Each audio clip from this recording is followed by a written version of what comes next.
video you're about to see is a motor activity for a wobbler, and it is taking the contents out of a container and dumping them. And you can use a screw top lid that, like I have here. I've got the mason jar where the lid doesn't come detached, and you can use Tupperware or really anything, any container that has a lid.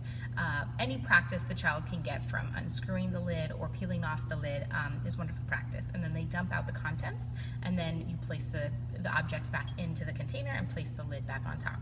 And so it's great for their fine motor skills and their hand-eye coordination. It lays the basis for early writing skills as well, with a lot of the wrist motion.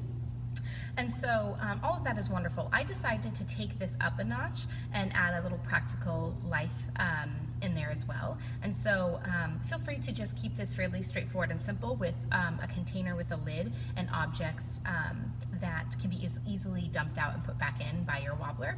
But I used, our objects are the erasers that you would see at the tip of a pencil. And I have 4 pencils. And so after they're done dumping the objects or the erasers out of the jar, they now have a second task of placing them on the tip of the pencil. And again, this is great for their fine motor skills, their pincer grasp as well, as they try to manipulate it to go where they want it to go. And then once they're done putting all 4 of the erasers on all 4 of the pencils, then we take them back off again and put them back into the jar and place the lid back on top. So yeah, it's just a wonderful real life activity that your child will engage with later on, perhaps anyway.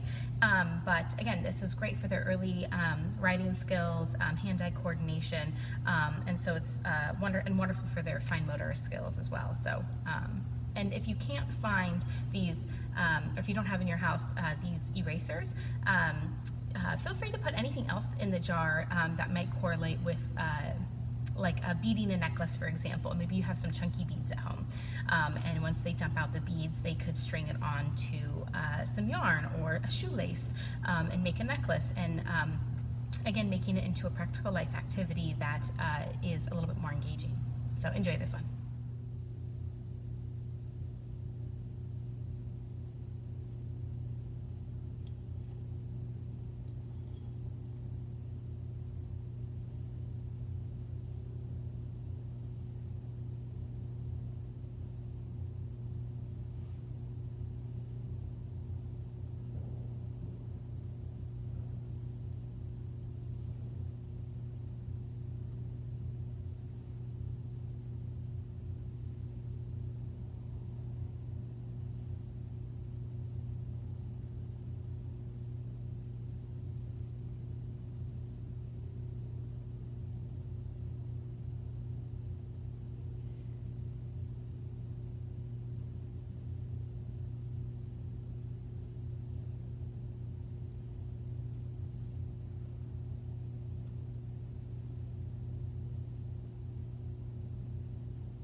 Now you take the erasers out of the jar and